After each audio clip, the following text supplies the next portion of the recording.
Jalangkung, jalangkung, di sini ada pesta. Pesta kecil-kecilan, datang tak dijemput, pulang tak diantar.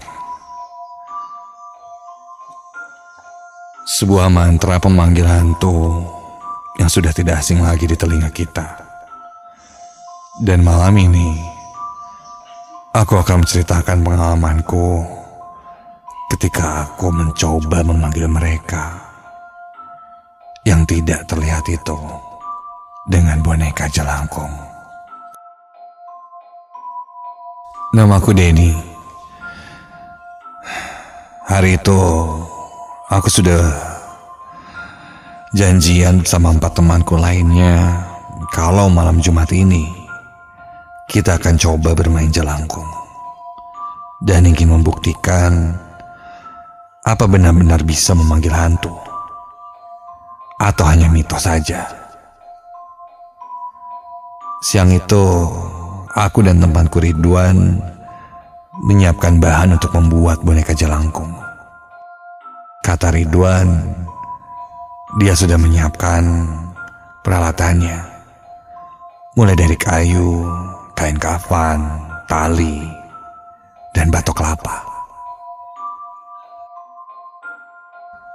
Sampai di rumah Ridwan, dia mengajakku masuk ke garasi, tempat di mana dia menyimpannya.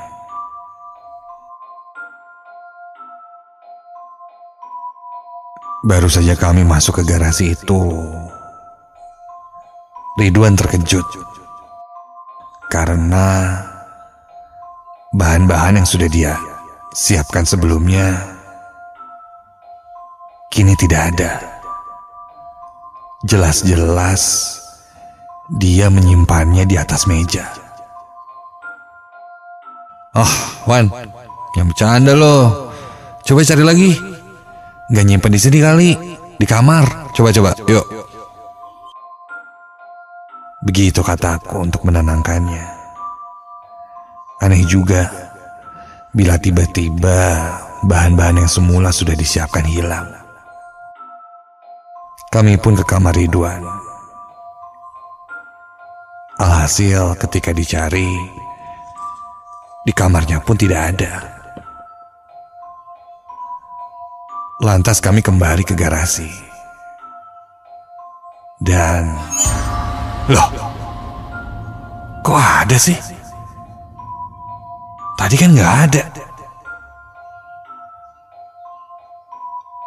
Kini kami melihat barang-barang yang akan dipakai untuk membuat boneka jelangkung itu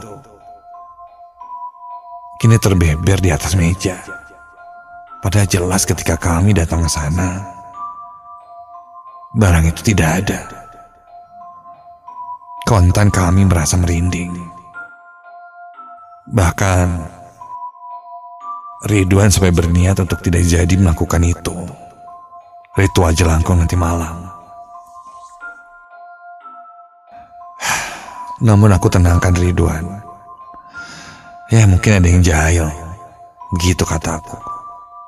Namun jelas di rumah itu tidak ada siapa-siapa lagi selain kita berdua. Sudahlah, kami pun lanjut membuat boneka jelangkung itu.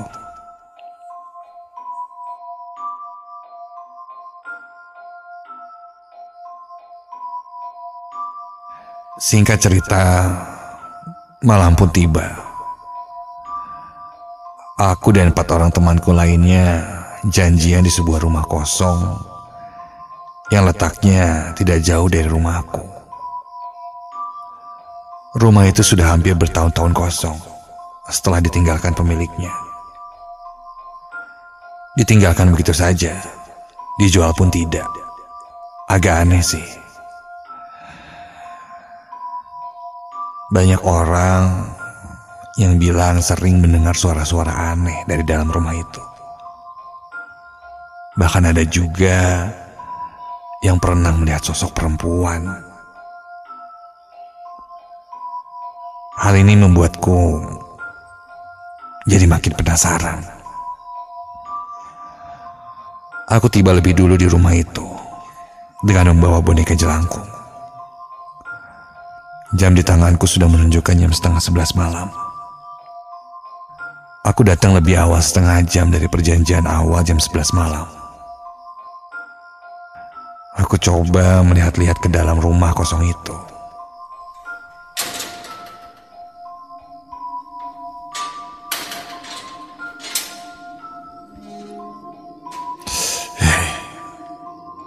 Benar-benar syarat dengan rumah hantu. Kosong, pengap, dengan ilalang yang sudah tinggi. Aku coba masuk lagi lebih dalam ke depan teras rumah itu.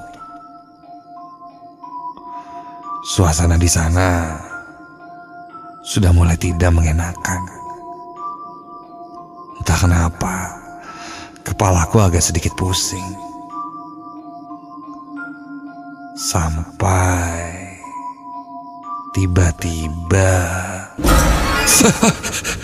terasa sebuah tangan tiba-tiba saja menepuk bahuku. Sangat kencang. Dan ketika aku berbalik,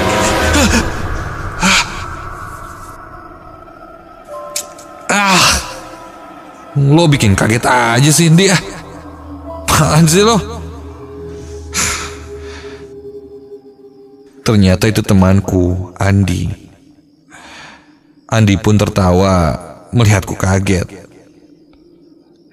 Hingga tak lama kemudian, temanku yang lainnya satu persatu datang dan membawa syarat tertentu untuk melakukan ritual pemanggilan jelangkung ini.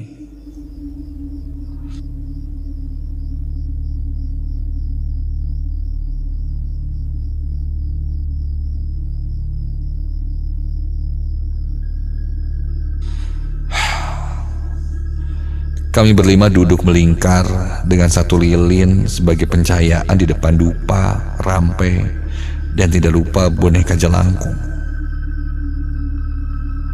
Ridwan mengeluarkan kertas dan bolpoin, lalu kami berlima memegang boneka jelangkung. Dan kami pun mulai membacakan mantra memanggil jelangkung. Jalangkung, jalangkung, di sini ada pesta, pesta kecil-kecilan. Datang tadi jemput, pulang tadi antar. Jalangkung, jalangkung, di sini ada pesta, pesta kecil-kecilan. Datang tadi jemput, pulang tadi antar.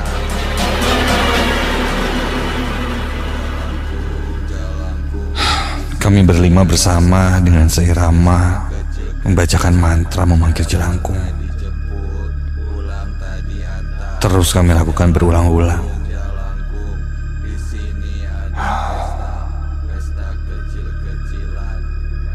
Setelah hampir 1 jam lebih, tidak ada hal apapun yang masuk ke boneka itu, atau tanda-tanda apapun tidak ada. Aku melihat kini sudah jam 12 malam lebih. Kami pun berhenti sejenak. Tidak lama kami melepas boneka jelangkung itu. Sepertinya kami tidak berhasil memanggilnya.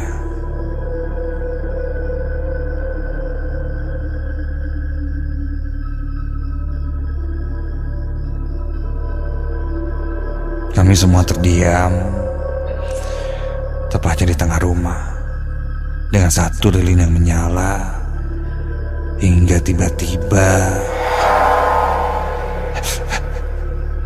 terlihat api lilin itu bergerak-gerak sendiri, padahal tidak ada angin sama sekali. Dan tiba-tiba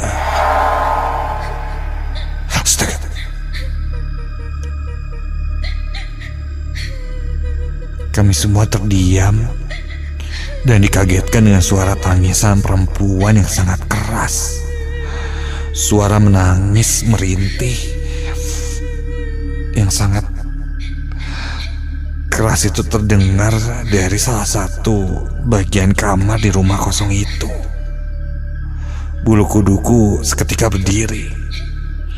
kami pun bergegas memegang boneka jelangkung itu lagi dan coba memanggilnya lagi untuk masuk ke dalam boneka jelangkung itu. Jalangkung, jalangkung, di sini ada pesta kecil-kecilan. Datang tadi jemput, pulang tadi antar. Baru saja 1 kali kami membacakan mantra jelangkung itu, terasa ada hembusan angin menyeruak di sekeliling kami. Sampai-sampai lilin itu hampir padam terkena angin. Dan tak lama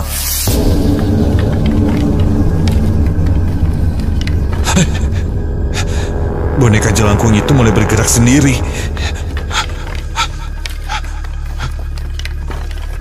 Kini bonekanya terasa sangat berat dan bergerak tidak beraturan. Kami semua menahannya. Lalu boneka jelangkung itu pun sepertinya ingin menuliskan sesuatu agar kita tahu. Dari spidol yang tertempel di ujung boneka jelangkung dan kertas yang sudah disiapkan itu, boneka jelangkung itu mulai menulis sesuatu. Huruf pertamanya itu adalah M.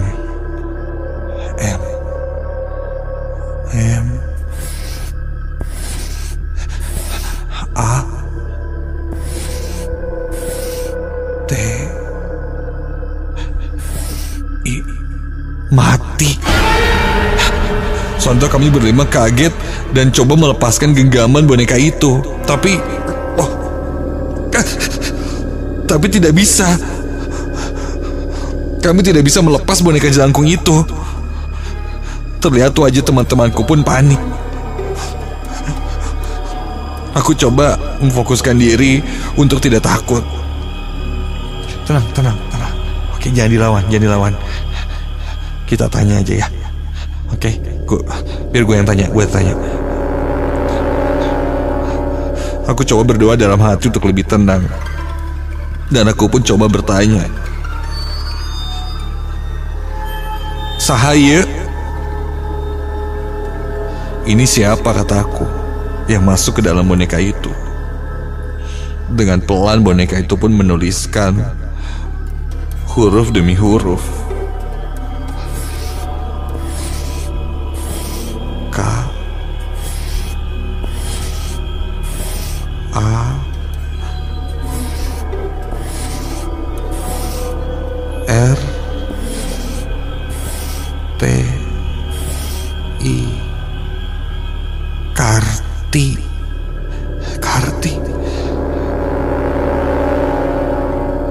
Sepertinya sosok yang masuk ke dalam boneka jelangkung ini sosok perempuan bernama Karti.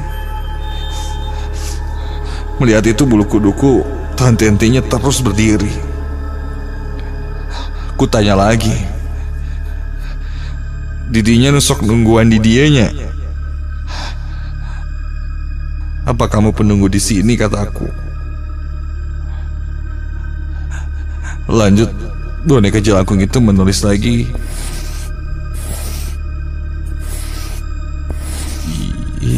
Iya.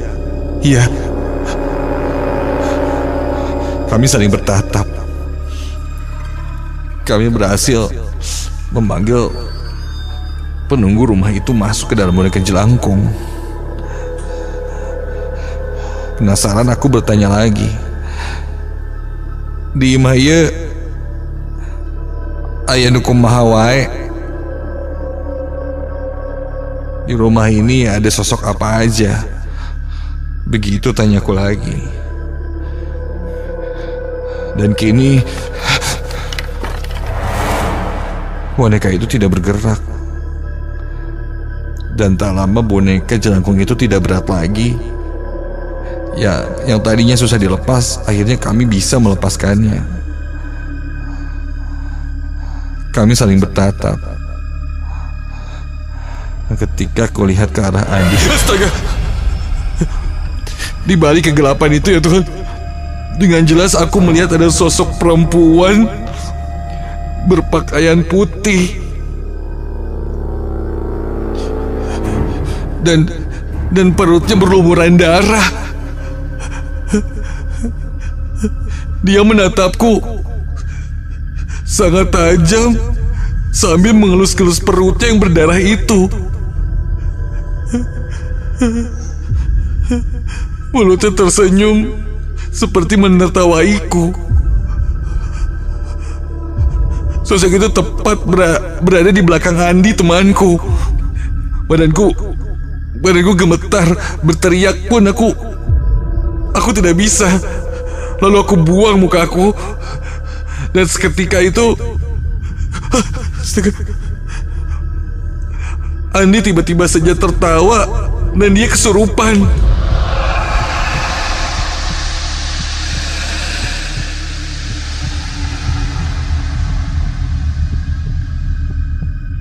Ayam Getih ayam hidup.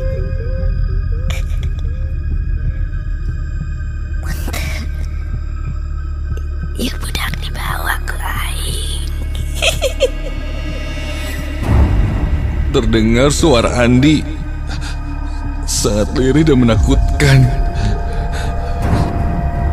Sosok itu sepertinya terasa terganggu dengan permainan jelangkung ini dan menginginkan permintaan maaf kami dengan meminta darah ayam hitam. Jika tidak, Andi temanku akan dibawa ke alamnya. Aku dan temanku yang lain melihat satu sama lain. Apa mau diikuti permintaannya atau tidak? Namun kataku, lebih baik salah satu dari kami memanggil Ustadz yang dekat di daerah rumahku itu. Dan ketika itu Ridwan bergegas keluar untuk memanggil Pak Ustadz yang ada di sekitar rumahku dan mungkin bisa membantu kami. Sambil menunggu Pak Ustadz datang, Andi pun bertikah aneh. Matanya mendelik-delik terus dan sesekali tertawa. Dia terus melihatku sambil menunjuk padaku. Dari suaranya yang lirih, dia seakan berkata, semua ini gara-gara aku. Akhirnya tak lama kemudian Pak Ustadz pun datang dan mencoba berdialog dengan sosok yang memasuki raga Andi. Sosok itu bersikeras meminta darah ayam hitam. Namun jelas kita tidak menuruti permintaannya. Lalu Pak Ustadz itu pun mengeluarkan sosok perempuan itu yang masuk pada Andi. Tak lama sosok Karti pun yang memasuki raga Andi keluar. Dan kita semuanya disuruh meninggalkan tempat itu.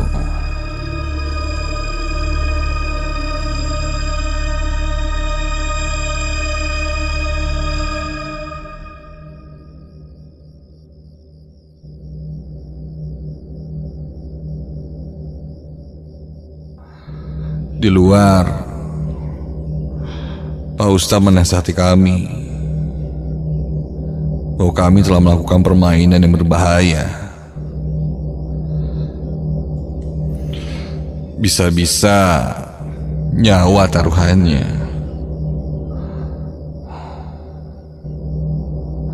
Untung saja Pak Ustadz itu datang. Jika tidak mungkin akan lain ceritanya.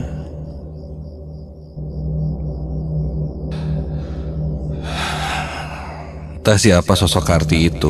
Yang jelas ketika kulihat, mungkin dia meninggal ketika sedang mengandung. Yang jelas sejak itu aku tidak berani lagi untuk mencoba hal-hal yang memang berhubungan dengan makhluk gaib. Jangan pernah mencoba permainan jelangkung. Ternyata bukan hanya mitos. Ini benar adanya, nyata.